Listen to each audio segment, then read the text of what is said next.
In today's episode, we are going to talk about healing energy, and the fact that so many people feel that they have to be traumatized to be doing healing, and yet healing is part of the spiritual journey. Healing some of the beliefs and values that we've been given that aren't actually ours, don't function for us. Healing beliefs about how life should be, those expectations, learning to release expectations, learning to release attachment, and how that can free us, that can create greater space within us so that we have the capacity to then download further information that is true to our soul path, is true to that sovereignty of who we are. So without further ado, let's get into it.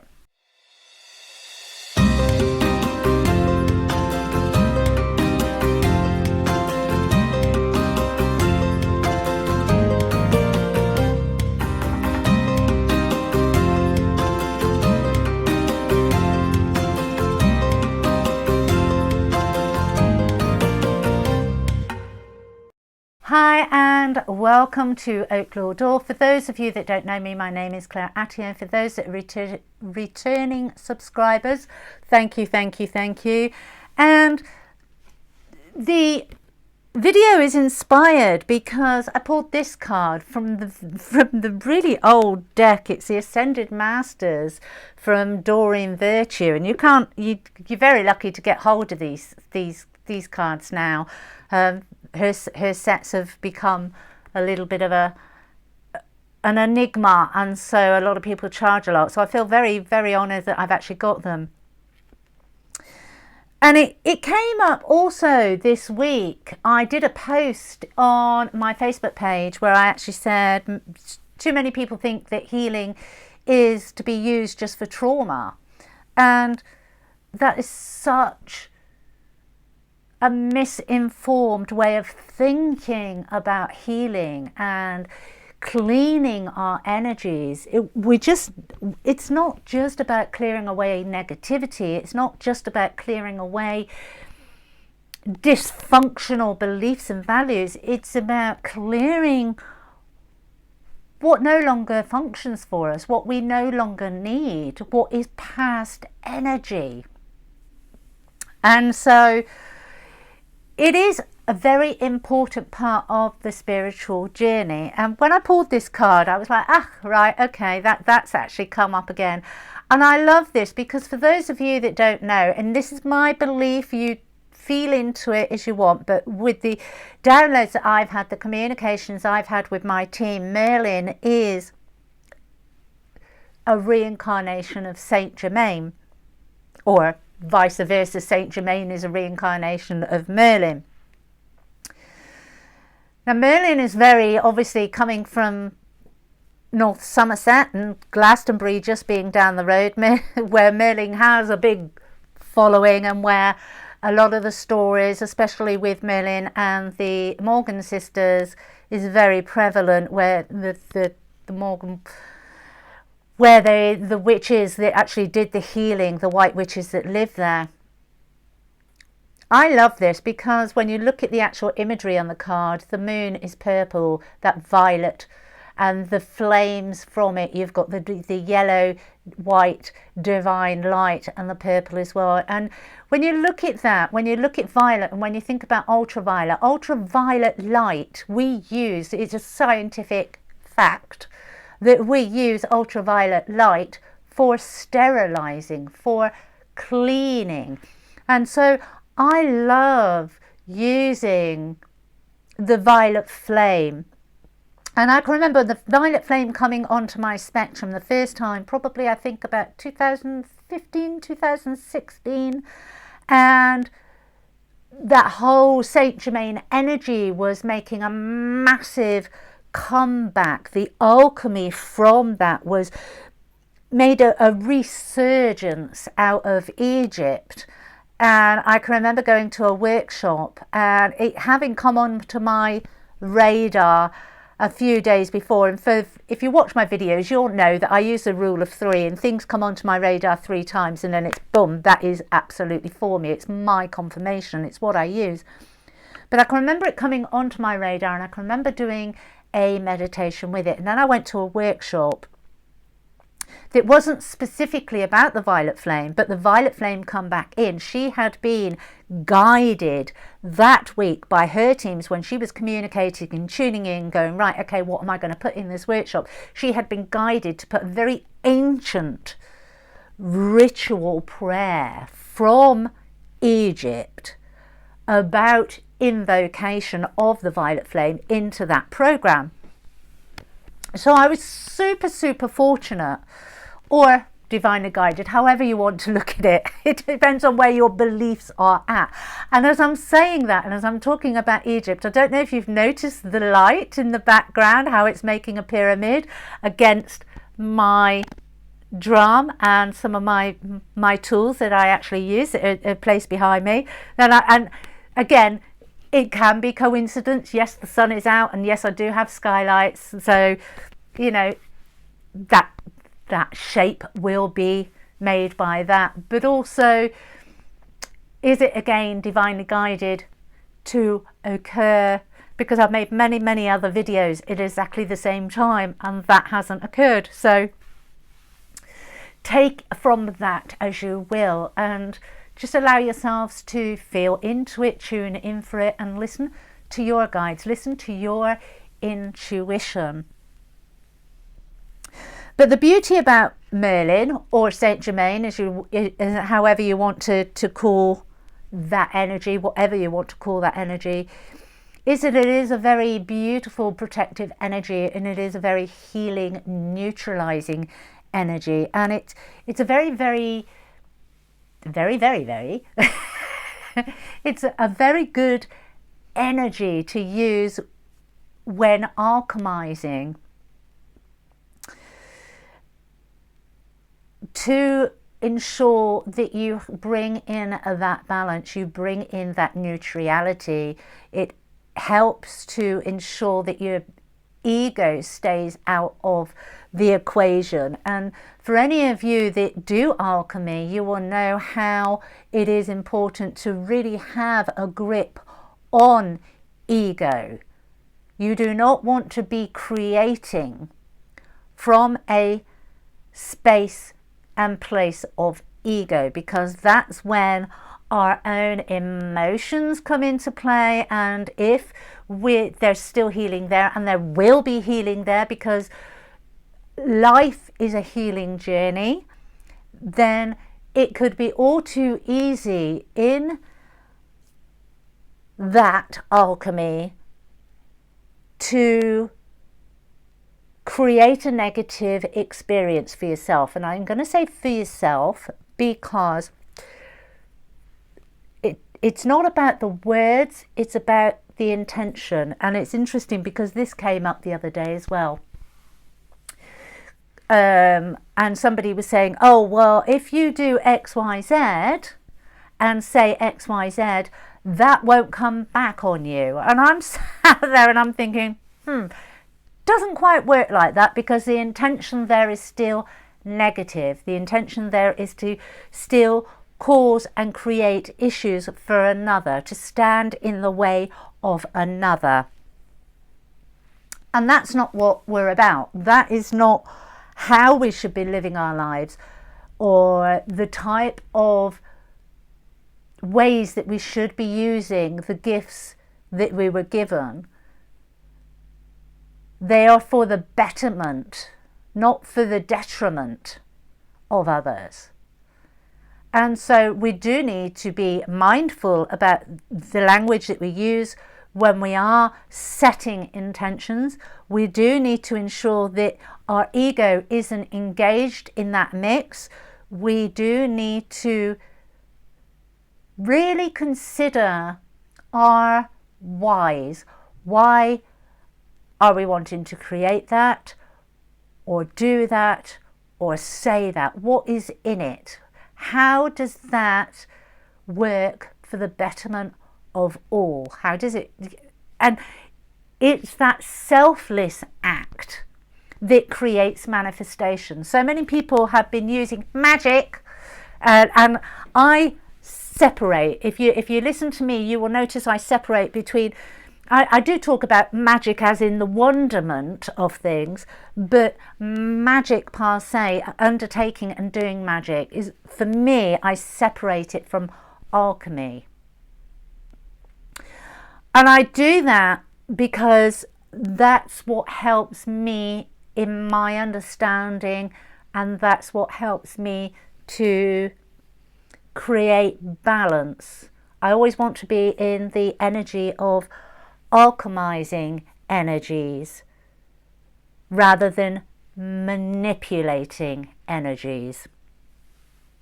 And when I'm alchemizing, I want to be in a place, in a space where I want to be alchemizing from a place of, what am I being guided? Because that's the other thing. Because if it's what do I think, that's coming from ego.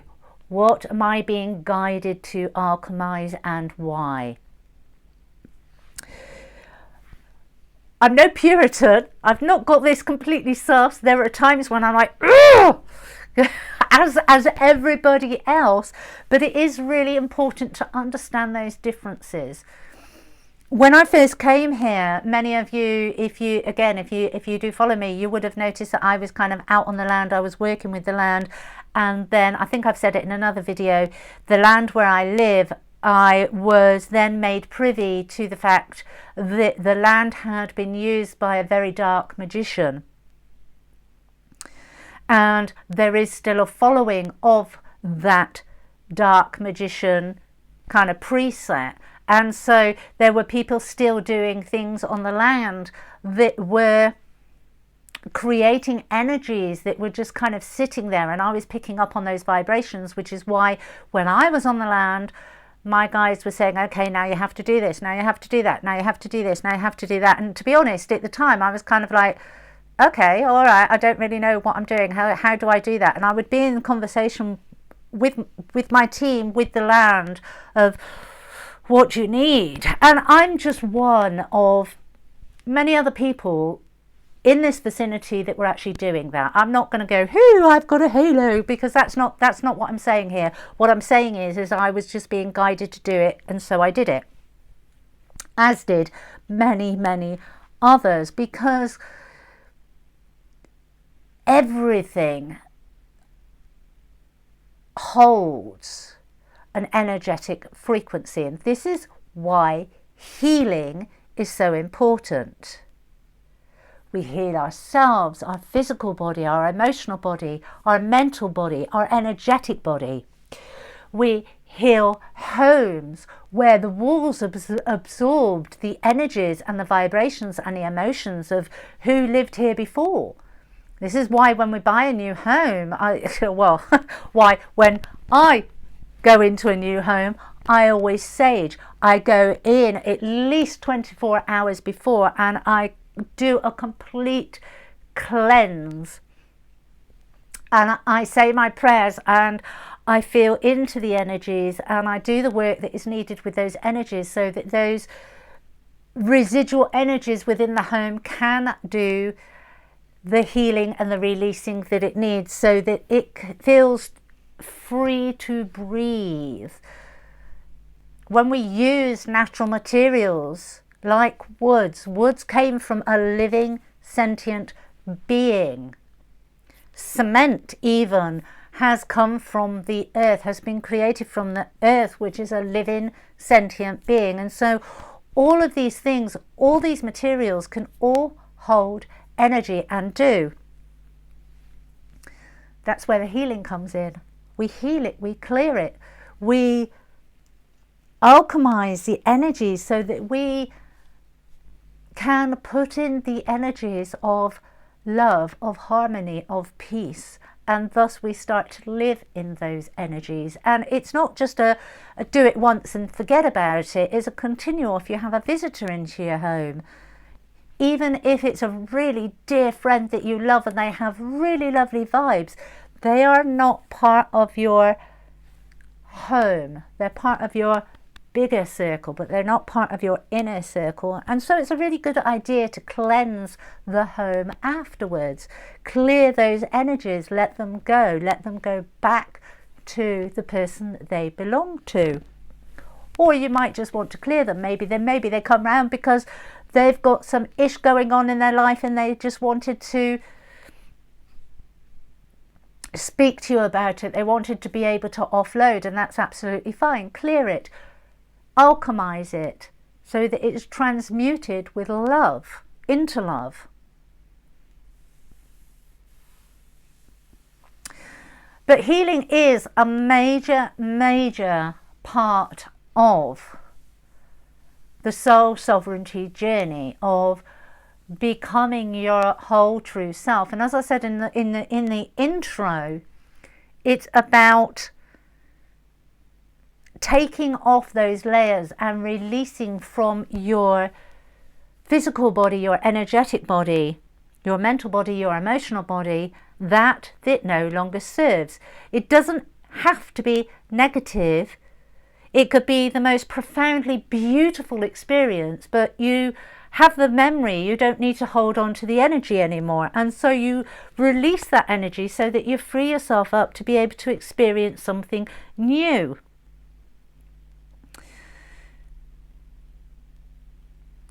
Healing is not just about trauma, and it doesn't have to be painful. It doesn't have to be absorbed. And that's another thing. Thank you, Spirit. That's another thing that a lot of people get confused, is that they feel that they have to absorb the energies that they feel. No, you can, with practice, and it does take practice, I'm not going to lie, but it does take practice. But you can feel into the energies. You can assess the signature of whether they're benevolent energies, malevolent energies, whether they're happy or they're sad, whether you can feel into those energies, but you don't have to absorb them.